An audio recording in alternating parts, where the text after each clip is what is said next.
YouTube, Spotify, Apple Podcasts, etc.? It is I, Zarkon, aka Fifth Rate Duelist, here for the Becoming a First Rate Duelist podcast featuring Swag Kage. Did I say that right? Close enough. Okay, you can teach me how to say it, and someday I'll say it right. Because everyone makes fun of me because I never say it correctly. It is a swag kage. Swag Kage. Okay, Swag Yes. Kage. Alright, There you go. so, uh, it is true that he is maybe not at the level of, like, Jesse Cotton, but he is still a super cool person that I enjoy talk to, that has, like, an encyclopedic knowledge of Yu-Gi-Oh! As the multiple times I've played Yu-Gi-Oh! Jeopardy with him. And, you guys probably know I this. don't know how I keep winning. Honestly, I thought I was gonna lose the last one. But then I just went through. I don't remember. I think it was the end phase column, and I just knew every single card that Stevie had there. Yeah, Got definitely. so much Okay. momentum. So, do you want to introduce yourself for anyone who doesn't know you? Yeah, so I'm Swank Kage. I make YouTube videos primarily about Naruto, though I have branched into Yu-Gi-Oh! Occasionally. My biggest Yu-Gi-Oh! Video, it was a video documenting the first era of the history of the card game, the history of the card game's meta, I should say, like the game's competitive history from 2002 to 2005, which I plan on making a sequel to, but it probably won't be out for a while because, the first one took like 2 years to make. Anyway, I'm kind of rambling now. Sorry. Yeah. So the main YouTube channels are Swag Kage and Rubendale. You can also find me on Twitter at Swag Kage. But yeah, I mostly talk about Naruto on YouTube. So if you don't have any interest in Naruto, like don't worry about it. But sometimes I'll post about Yu-Gi-Oh on Twitter, I guess, every Okay. now and then. Okay. No worries. Because I actually, the first question I'm going to ask you is should I watch Naruto? Yes, I think so. I Okay. think Naruto is pretty good. Though, if you don't like shonen anime, like you have Dragon Ball, One Piece, like Bleach, Hunter x Hunter, that sort of thing, isn't up your alley. Don't watch it. Because it's just, I mean, it follows a lot of the storytelling conventions and tropes and stuff that those do. Um, but I like Naruto a lot, or as you would expect from somebody who talks about it for a living. Yeah, definitely. Because I think I was talking to some dude and he's like, you've never seen Naruto? And I'm like, nah, I don't, I think other kids were watching it or something. I don't freaking remember. I don't know how I didn't end up watching it. But I It never saw is Dragon Ball long. Z. It's very, very long, so I don't blame you. It's a big commitment. Yeah. How long is it? Like 8 seasons? I know that Shippuden, if you count all the filler, is 500 episodes. I Oh. think that um, Naruto Part 1 is like 130 episodes without filler. And then I think like at least 200 of those Shippuden episodes have to be filler too. So it'd probably be like 400 ish episodes, but it's still a lot, obviously. Definitely watch it with a filler guide though, and skip any episode that is filler. Otherwise, you will have a very, very, very bad time. Okay, that's good to know because I did not know that. Mm. Filler Okay. sucks usually. So Naruto, like, and Yu-Gi-Oh, are they similar? Are they different? Um, Sort of similar in the sense that like they're both anime or manga, or they're both manga that were printed in Shonen Jump. They both have like a main character and like a rival character, but like I guess if you like the character archetypes present in Yu-Gi-Oh, you would probably like the character archetypes in Naruto. It is a bit difficult to compare them. I'd say they're kind of similar because a lot of the kids that I knew at school who liked Naruto also liked Yu-Gi-Oh and vice versa. Okay, cool, awesome. How'd you get into Yu-Gi-Oh? Um, the same way most people. my age did. I saw an episode on like 4Kids or Toonami or whatever, and I got caught up by all of the marketing. I was like, "Whoa, this is so cool!" And I wanted all the cards, and I was a casual player until like 2017 when I just decided to actually go to locals, and I played Dark Magician because I was told the Dark Magician got a lot of support in 2016. I was like, "Oh yeah," and that was zoo format, and so I went to locals and kept getting my Eternal Soul popped by Drytron, and I was like, "Oh." So I was like, okay, maybe I should probably play a good deck because, well, I kept sticking with Dark Magician through Zoo format, but then Spiral format happened, and now I didn't have the context for it. I thought that this was just normal, that there was a tier 0 deck every format. Um, so I was like, okay, maybe I should, probably play a good deck and stop playing Dark Magician. And ever since then, I, started playing more serious stuff and got into the competitive scene. But it was rough at first, like it is for a lot of people. Yeah, definitely. Like, I first started Yu-Gi-Oh! 10 years ago, and I Yeah. played a Graveskeeper structure deck. Because I was broke, I couldn't afford anything better. And Yeah. one time at locals, I got second place on a Saturday, and I was so happy. Yeah, that's Uh, pretty good. then I quit for 8 years. I came back during Eternal format with the same Gravekeepers deck. But, like, I was playing, like, all these traps that, like, like Mirror Force and, like, I think it's called, like, Dimensional something, where it, like, banishes a monster that's attacking and, like, Oh, yeah, Spell of Dimensional Prison. Warning. Yeah. Yeah, like, I was playing all these traps, and I had Necker Valley. So I was beating all these Thunder Dragon players, even though I didn't know what their cards did because they couldn't do anything. And, like, I almost beat the best player at locals. He was playing Orcus. Like, game 1 I won, game 2 he won, game 3 I activated Necker Valley, and then I did Royal Tribute, and he discarded 4 monsters. Yeah. But he top decked Twin Twisters. And yeah, it was like the crowd was watching. Everyone went wild. It was so unfair. Yeah. But yeah. And then I picked up Salmon Great, but again, I was still broke, so I was playing without Signet mining. And it was Yeah. rough times. It was rough times. I felt really bad for my budget friends when they limited Circle and then immediately printed sign up mining as a secret. I was like, oh, Oh. that sucks. That really sucks. Yeah. So yeah, I get it. I felt really good because I was playing Orcus during that format, and most of those cards were cheap. Um, in order to make Mermaid, you just like tried to get a bunch of that. You just basically tried to get 2 monsters on the field at the same time, right? And so I was able to use a bunch of cards that I already had, but the danger monsters made that deck a lot better, and I really, really, really didn't want to spend $300 on a danger engine, and I eventually ended up doing it. And I'm glad I did, but man, I couldn't escape spending money. That format was really expensive for sure. Because, like, Yeah. even Salamangreat, the structure deck, if you really wanted to play Salamangreat, you wanted to have 3 Ash, 3 Impermanence, Phantasme, Veiler, all these cards that, like, I'm pretty sure Gamma was fairly expensive at the time too, and like you said, Signet mining. It was a really expensive deck, even though it started as a structure deck, kind of like branded Despia, I guess. Yeah. Yeah. Brandon starts out cheap, but it gets expensive Hmm. real fast. Like, there Yep. was this girl at my locals. She likes Master Duel, and she bought 3 Albaz decks, and she brought it to locals. Yeah. And, I mean, she was playing, but she wasn't doing well. And so I had a bunch of Despia cards I didn't want.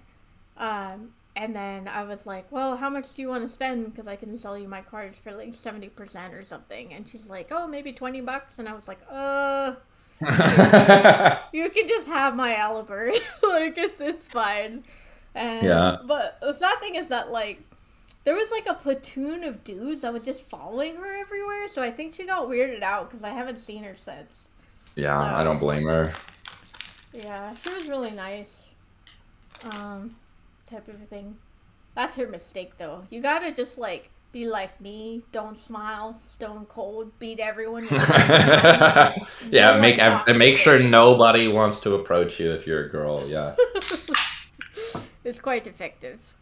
So yeah. Yeah, I definitely it seems tough, and I wish more people took that seriously. You know, like I hear occasionally people be like, "Oh, it must be easy. You must make friends so easily," and it's like, yeah, but it's typically friends you don't want to make, who want to be your friend for reasons you don't want to be theirs. So Yeah, the definitely. dynamic's totally different.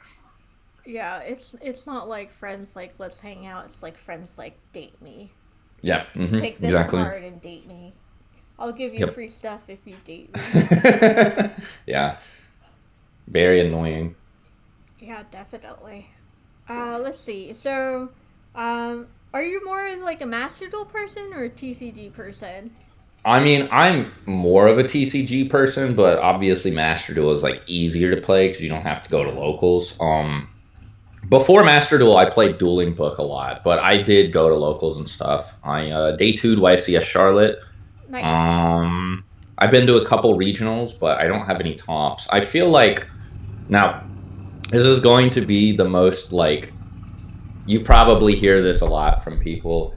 So maybe it's not true, right? This is going to be the most like noob thing to say ever. I feel like even though I don't have a regional top, I probably could top a regional during the right format.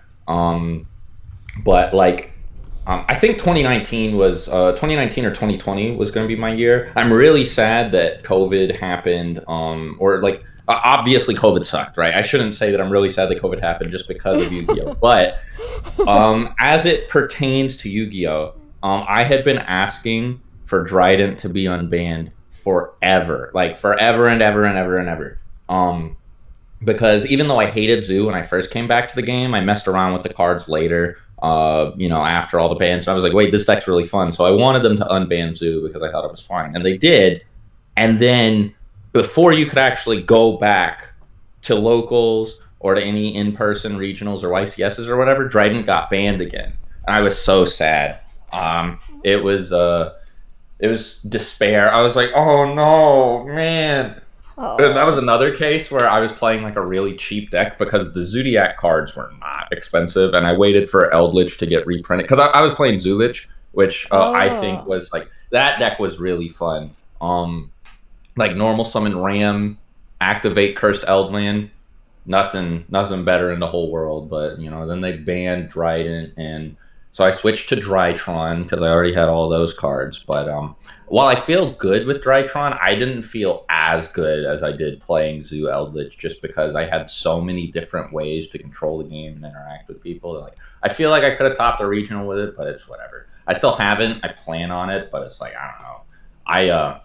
I also have really bad luck. Like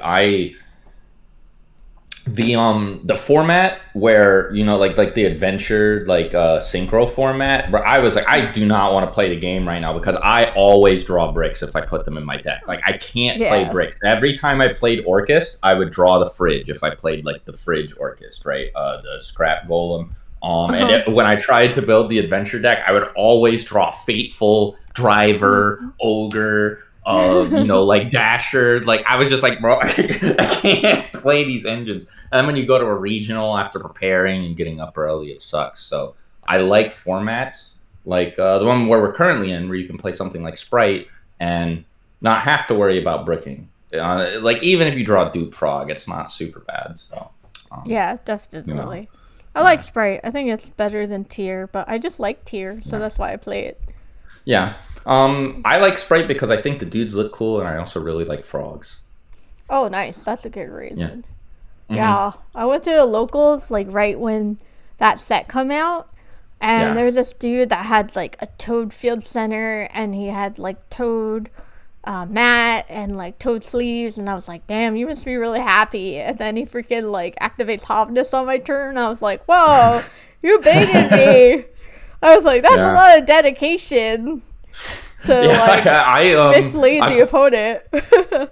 This was before Konami really started cracking down on this, but I pulled an Ulti Colossus, and so during the Eternal format, I would put the Ulti Colossus in my deck box, like because I have one of the Seer deck boxes, which has like the glass panel, so I would put the Ulti Oh. Colossus in the front, so people would be like, "Oh wow, yeah, this guy's a Thunder Dragon player, for sure." Shelled out for the Ulti Colossus, and then I would like normal summon Candina, and they were like, "Oh." That's funny. Yeah. Yeah. But we all know, like, Konami's pretty strict about that sort of thing now. Yeah. So, yeah. Can't Yeah. even do it at locals anymore, I'm pretty sure. Yeah. I don't know. There was, like, someone on my Twitter thread, I don't know, he was convinced that it was okay to do the, like, Andres thing and, like, put tokens of a certain type to trick people. And, like, everyone was Yeah. like, no, no, no, you can't do this. But he was, like, very insistent that you could. And I was like, I hope things work out for you, because I don't know if they will. Yeah. I think that the token ruling is very weird. That it's illegal to put like a Trickstar token in the front of your deck box to make people think that you're playing Trickstars or something, for example. Like I don't know why that's not allowed. I get why you can't have cards from other decks in your deck box because like, theoretically you could swap them out, play something that isn't actually in your list, but um Yeah. like the token thing, it's like you don't actually put tokens on a deck list. So that one kind of confuses me. Yeah, I don't know. Wait, so how many YCSs and regionals have you been to? Like in total, probably like 7 or 8. Not like a ton, but the last YCS I had been to before Charlotte was Knoxville in 2019. And I felt really good about my performance. I've told the story so many times about how I played Max Reynolds and Jesse Cotton the same day one. And I was just like, well, it is not my fault that I didn't day two this event. And I was really upset because they both got feature match later. I was like, Oh. oh. Like it's like, yeah, they like even the staff running the event knows how good they are. And they seeded me against the two of them. So like after that I was like, all right, next YCS is going to be good for me. And then like I couldn't go to YCSs later that year, and then there were no more YCSs until this year. So I was like, and like I said, I day two Charlotte. So I feel like I'm getting closer to eventually topping one, but it's really hard. Yeah. As anyone who's done it will tell you. So Yeah, it is hard. Like, just being able to, like, have them with stamina. Because the last... yeah, exactly. Yeah, like, Nats, they didn't let you bring food. They took my food away. But, like, I No, have dude. to eat and Oh, drink water because I yeah. take medicine. Charlotte was Yeah. so bad. Like I just had to take my chances and bring food in. I don't remember what it was. I brought in like Pop Tarts or something. There was a Bojangles in the venue. Not in the room where you were playing, but in the convention center. And the Bojangles was like a 5 or 10 minute walk and always had a long line. So it was just like super risky to go Yeah. unless you finished your match early. But there was one where I won in like 20 minutes or so. So I went and I still barely made it back in time to play because like you had to eat outside the room too. So it's like, yeah, I don't know. I don't know why Yeah. they want people to die of starvation, malnutrition or whatever. But like, yeah, they really don't want you bringing food or anything. Even drinks, they're like, unless it's water, no. And I saw one guy next to me actually get called out for drinking water during a game. It's like, come on, man, you I can't, know. you can't. Uh, How dare you try to not dehydrate yourself? yeah, Like, right. because, like, for me, like, since I take medicine, I have to drink water and Yeah, eat food. Because, like, one of my medicines, like, if I become dehydrated, it can poison me. yeah, Like, I have to have continuous water type of a thing. So, like, I had to have a judge escort me outside or to the bathroom where I could drink water. Like, every yeah, time I needed to drink water, which was, like, at least once an hour. Um, yeah. so I appreciate that they did that, but sometimes there wasn't, like, time to do that. And, like, the lack of food was so bad. Because that Yeah, nat, it's yeah, horrible. there was nothing I could eat because of my dietary restrictions, so I was trying to subsist off of like bagels from Starbucks, and like it was so bad. So I don't know. I was pissed that they took my food. Yeah, like what I've learned from this is that you basically have to bring somebody with you who's not playing, who can be like a food delivery buddy or something, like, or else you're just going to die or like not play well at best. Yeah. So yeah, it's they got to do something about it. I think there was one YCS or regional I went to where they had a vending area or a food area in like the room where everybody was playing, Yeah, it and was the I freaking Hartford. yeah, and I wish that they would do that more often because it's great. You know, you don't Yeah. have to risk, like if you're standing in line and they say that like matches are starting, you can just walk out of the line and go to your table. You don't have to like just start sprinting down the hallway, go down the escalator, get back in. Like no, it's not like that. So yeah, I hope that they start doing that more often. Yeah, yeah, that was like the ideal situation. It was so nice that they did that. Hmm.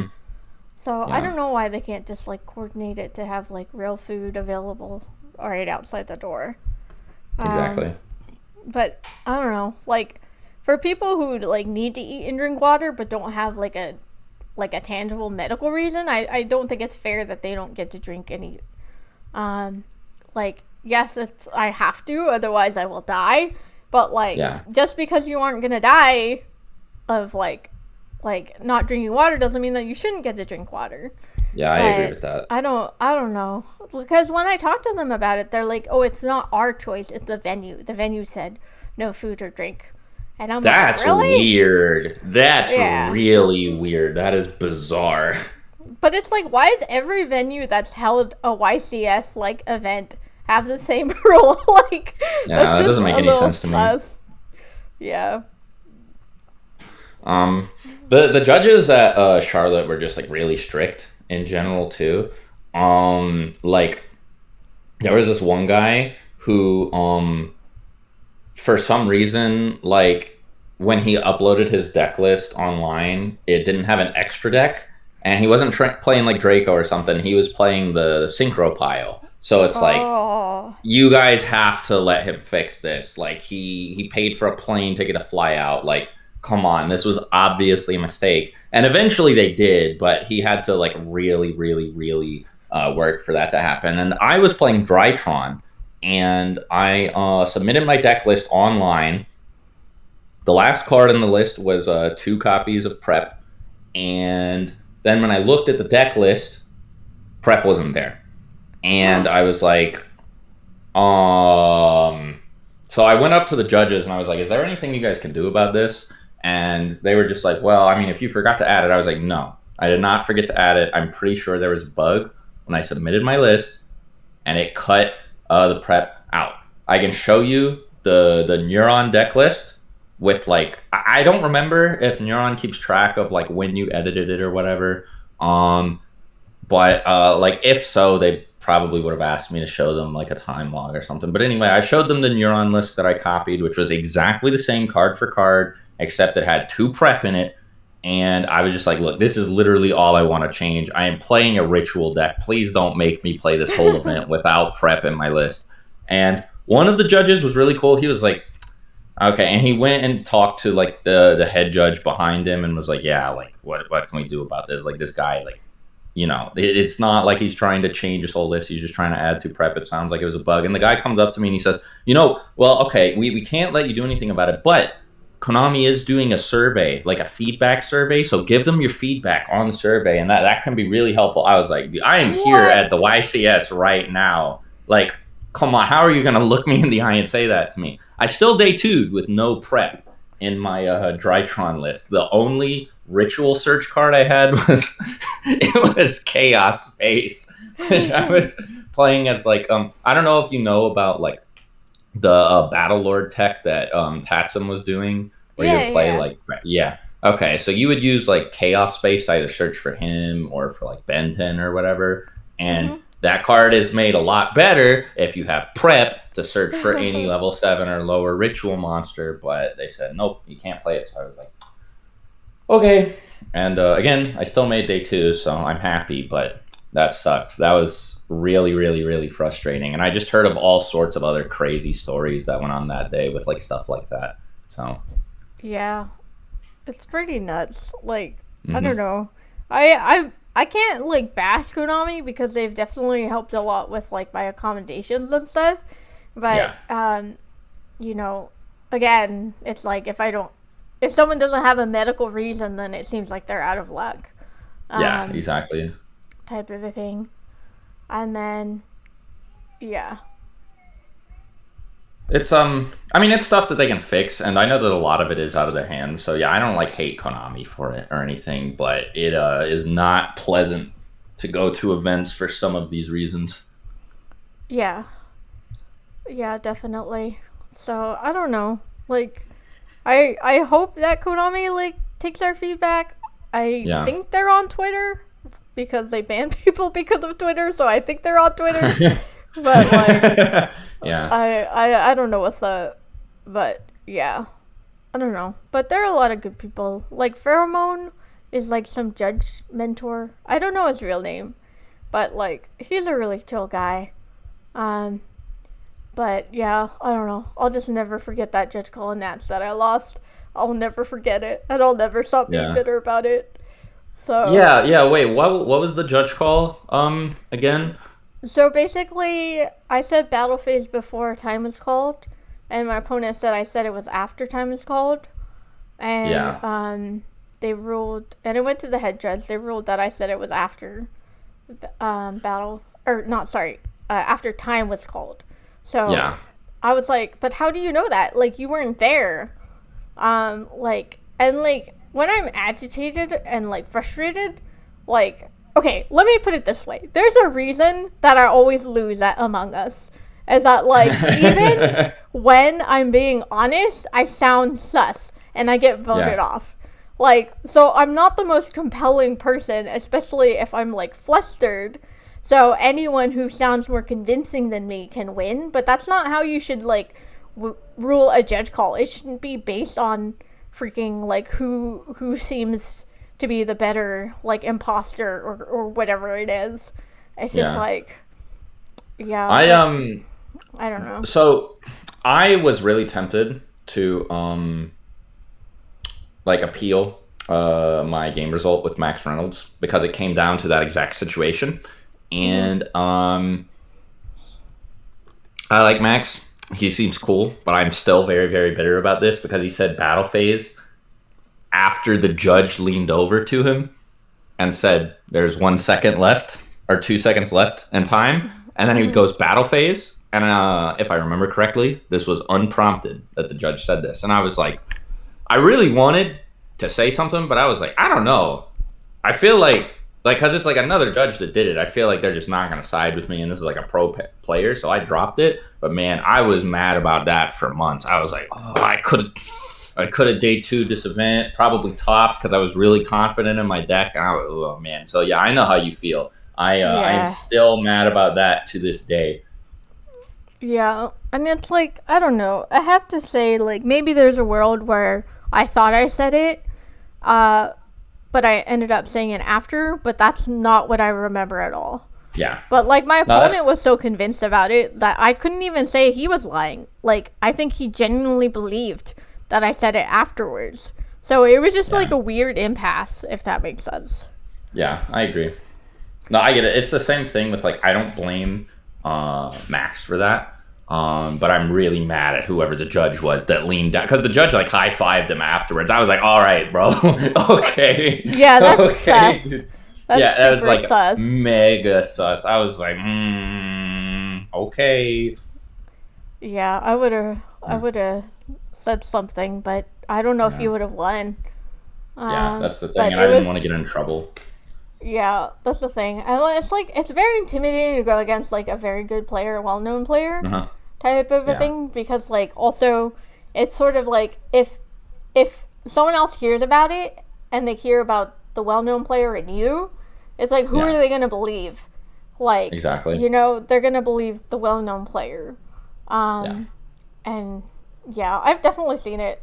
happen where well-known players say stuff and people immediately believe them, even though it turns out that they were not telling the truth.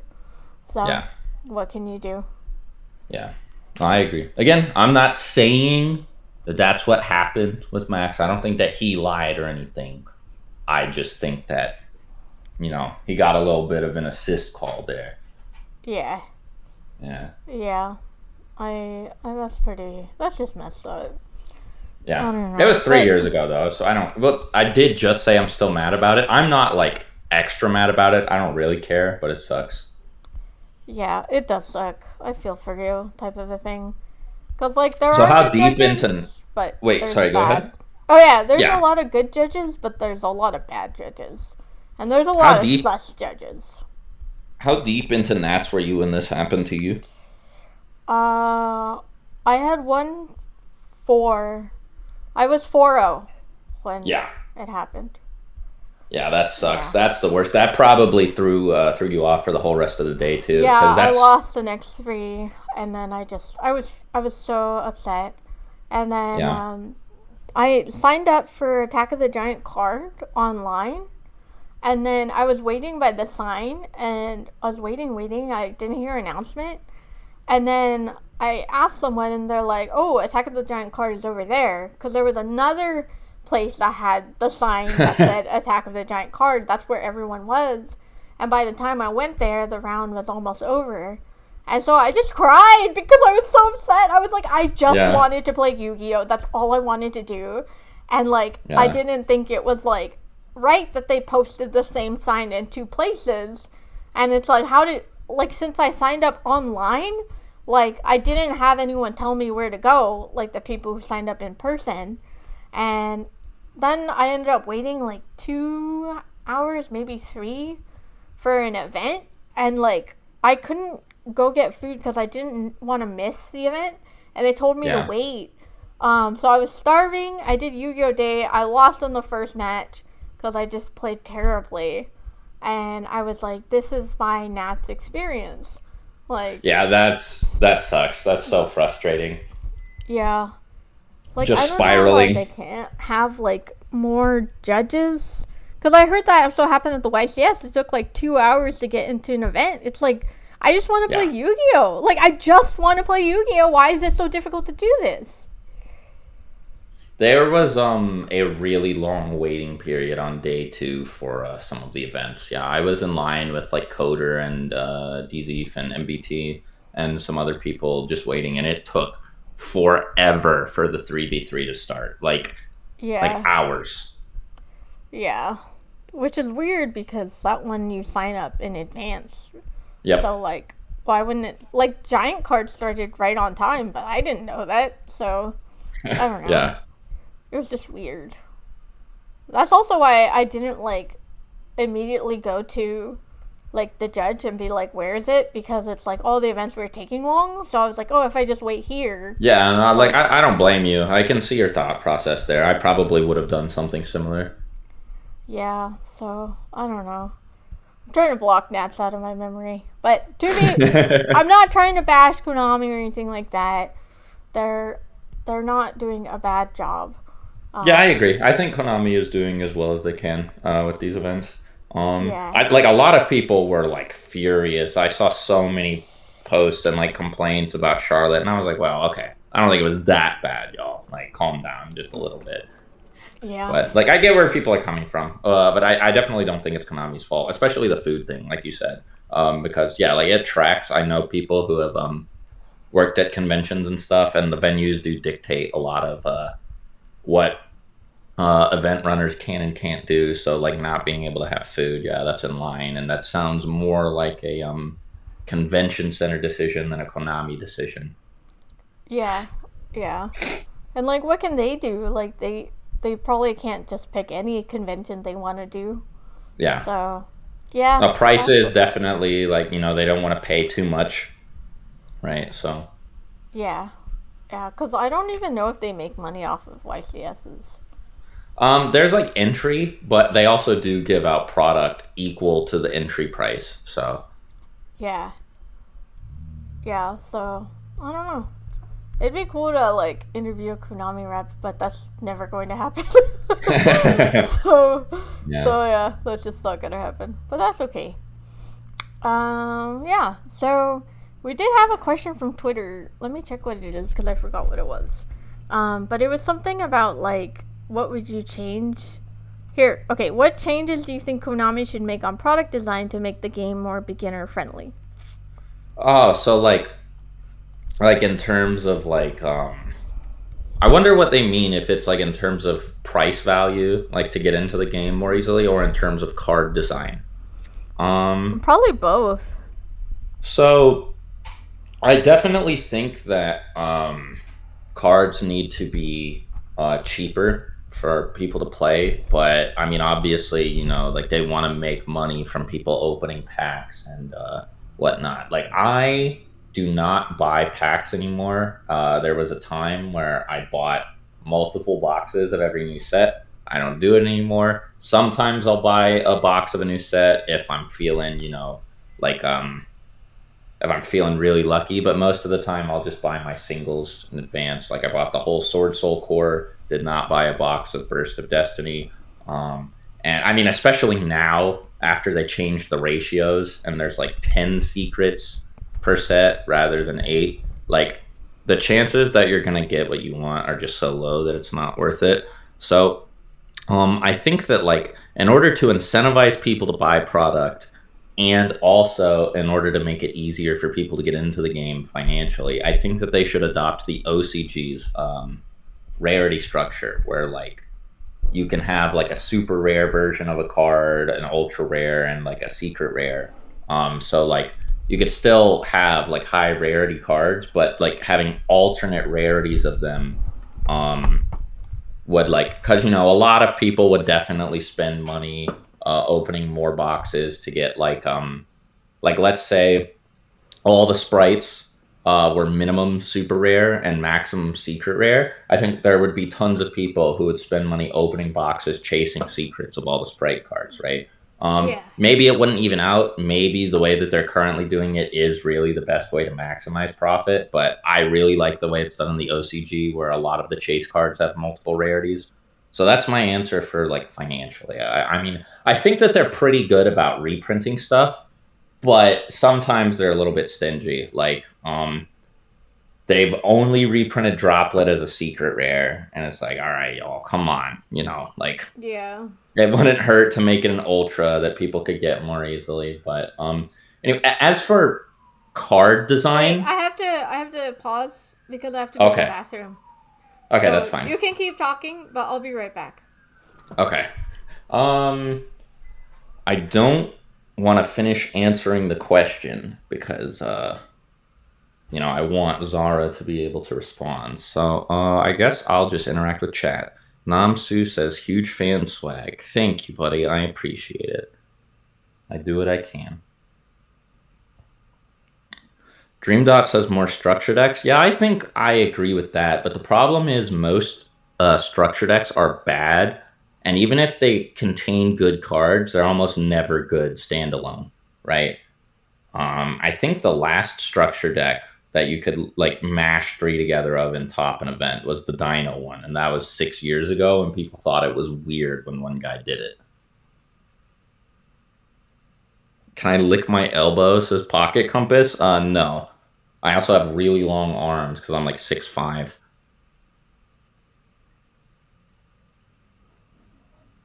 Namsu says, me and my bros love your stuff. Well, thank you. I try to make good videos. I worry that they're not good often, though. ABC was instantly tier 0. Yeah, but like you couldn't just play well, first of all, ABC was 2016, like I said, but second of all, you couldn't just play the ABC stuff. Like you needed other cards that were fairly expensive, if I'm remembering correctly. But I'll admit that 2016 is kind of a blind spot for me in the history of the game because that's like right before I started playing. Okay, I'm back. I heard what you were saying because I brought my headphones with me. Oh, okay. Yeah. So, I was, yeah, somebody saying what about Salad is for structured decks. You could not mash 3 of those together and just play. You needed Phantasme, which was like $100. Sunlight Every Wolf hand wasn't trap, even sign in it. it. Sunlight Yeah. Wolf wasn't in it either. Yep, you had to get a rare Sunlight Wolf, and it was like a $10 rare for a while. It was insane. But so for card design to make it more beginner friendly, I think that making easy decks, while it makes people mad, like really mad, I think that making easy decks is not a bad idea. The problem is making an easy deck that's also strong usually means making a really, really annoying deck. Like True Draco, that is a great deck to get into the game with because of how simple it is, but no Flunder. one likes True Draco, you know? Flunder, too. Yeah, Flunder, exactly. Flunder's really easy, and man, no one likes playing against it. Like, it's a great way to learn the game, but it is not like I just hate it. I hate that deck so much.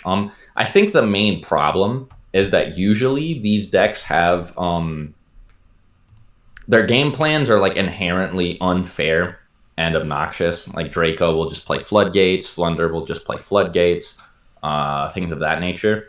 Um, so I think they need to figure out how to make an easy deck that is not a stun deck. Even Salomon Great. The idea was just to sit on like a negate and a pop and like four hand traps, right? Which Mm-hmm. everybody thought was annoying, like the hand traps backing everything up. So yeah, I don't know. I think Zoo was pretty easy. At least it was intended to be, but the combos ended up being like super crazy. like the Norden combo was like ridiculous, and it was not something that a new player would have been able to figure out how to do independently. So it's it's a difficult question to answer in terms of like how you design the cards. I think that obviously what you don't do is introduce something like pendulum summoning ever again if you want to invite new players to the game, because I like pendulums, but like they were so confusing to me when I first looked at them because there was just so much going on. Now again, I really like the mechanic, but it like it's weird because each new mechanic seems like it's supposed to be a way to get new people to come in because they're like rebooting the series each time. But like pendulum summoning was like something you would only get if you were a veteran. Yeah, I was really glad that I didn't come back during Pendulums because I wouldn't have played. Yeah, Because, I mean, still, it's like so much freaking text on a card, so much to yeah. remember. It was just insane. I was like, why would they ever think that's a good idea? Um, now that I think about it, actually, a good deck to get into the game, if you could wrap your head around pendulum summoning, was Cleafort, because that deck was kind of easy. You just had to understand how it worked. But Cleafort was also like, oh my god, I don't know if you ever played against Cleafort when the deck was new. But No. so even though I only started playing like competitively in 2017, I did play on Dueling Network, like back when it was Dueling Network, not Dueling Book, for a really long time, and I would try to make like rogue stuff work. And I played Heroes for a while from like 2013 up. Like I played Heroes through Dragon Ruler format, and I tried to play Heroes against Cleafort, and they summoned towers, and I didn't know what to do. Because the idea with the hero deck was you would summon Bubble Man after you summon Stratos, and then go into like Blade Armor Ninja, and then you would like do it again, and make like another Blade Armor Ninja or an Excalibur, and you would attack them for 8,000. But Cleafort summoned like it was basically like Slifer, Obelisk, or Ra from the anime. You couldn't do anything to it back in 2015, 2014, right? Like the card was unkillable. You had to use like a Diamond Crab or whatever it was called. And like, I don't even remember if the card was out at the time. I definitely didn't know about it. But like, if you summoned a Towers, bro, you just won. So yeah, I think like every easy deck that they've released so far has just been really annoying in a deck that nobody likes. So I don't know what Yeah. they should do. Okay, let's switch and talk about content creation. Because becoming a first rate duelist takes the person being interviewed and talks about their expertise as well. So, what kind of advice do you have for someone who wants to get into content creation? Definitely find a niche. Because Naruto content, at least the type of Naruto content that I was making when I first started, was not super popular. I originally tried to make Dragon Ball content, and then like branched out into Naruto because I was going to be like a variety channel. But my Naruto stuff really blew up, so I stuck with it. So you want to find a niche, something that like you're really knowledgeable about or really good at, that not a whole lot of other people are. That's not super explored, and you want to capitalize on that. Like you really got to find a market, and it's also something that you just have to be passionate about, right? Like you cannot pursue content creation as a job, um, because like if you go into it from day one expecting success, like financial success, it's like you're probably going to be disappointed and you're not going to keep going, and you have to be willing to keep going just for fun, um to really like maximize the chance that you're going to pop off, and eventually it's going to be able to generate enough money for you to like keep doing it as a full-time career.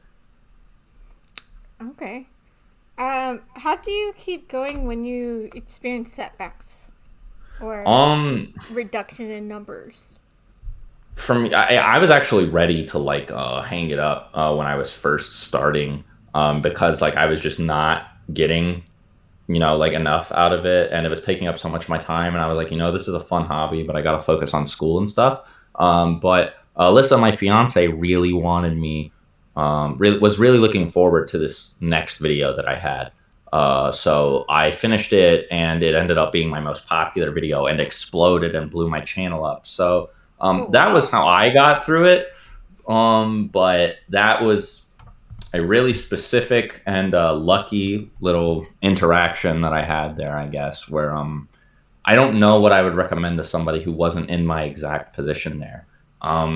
It's like I don't want to recommend that anybody develop like an unhealthy obsession with it, pursue it over more important things. Like don't quit your job for it if, the numbers aren't there and it's not looking like you're going to be able to turn it into, a replacement for that job. But I don't think that, like, I get why somebody might want to give up, but I don't think that you should if you're really serious about it, right? Like, if it's just something that you absolutely can't do, like if you don't have the time for it, if you're having to choose between it and something that you deem as more important, then okay, sure, that makes sense. But like I don't think that there's anything wrong with making videos for the sake of it, even if you don't have a large audience. Like if you find it fulfilling, keep doing it. Don't feel like there's like a number prerequisite or threshold that you have to meet.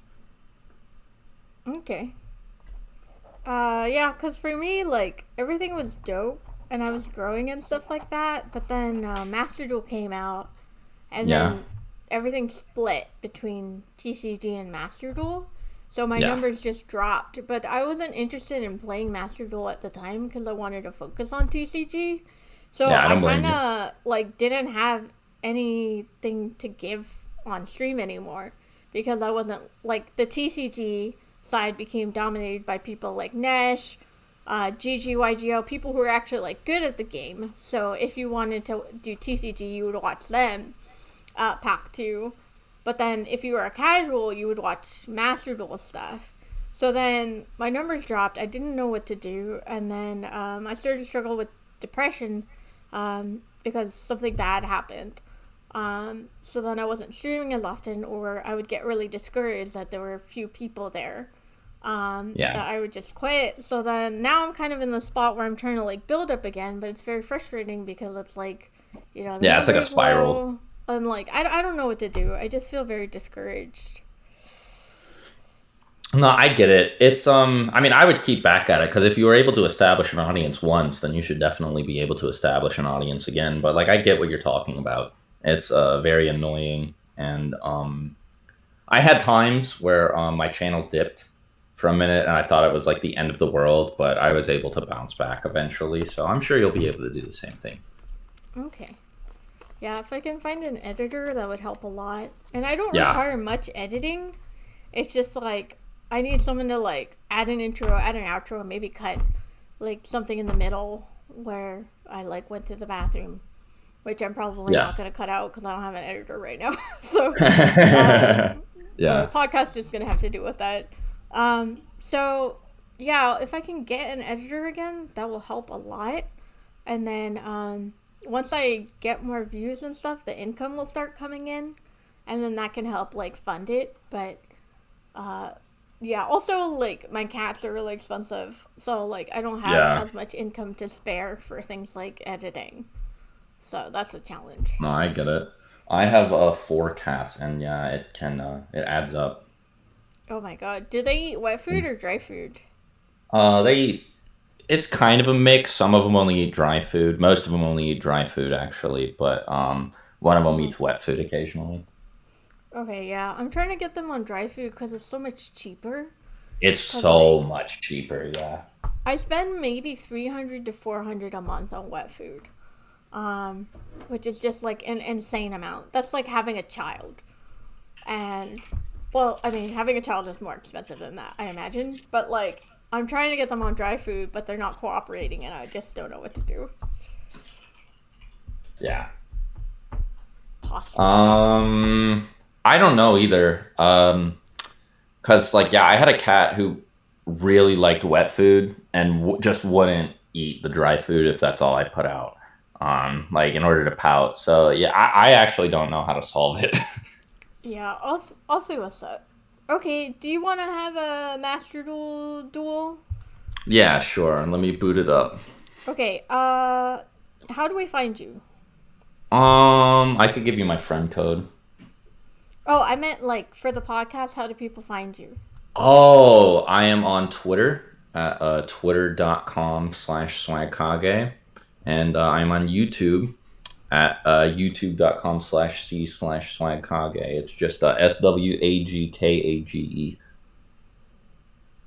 On Twitch, I used to stream at twitch.tv/Rubendale, but then I got really busy and took a big break from video production and just content creation in general. I might start streaming Master Duel again when the update drops that lets you craft band cards, but for right now, I'm off of it just because I just don't have the time. Okay, sounds good. All right, chat, Yeah. please say thank you to Swag Kage for stopping by. Leave a like, comment. Don't forget that we're on Spotify and all those things. And I will catch you next week. Thank you. Bye bye. Bye.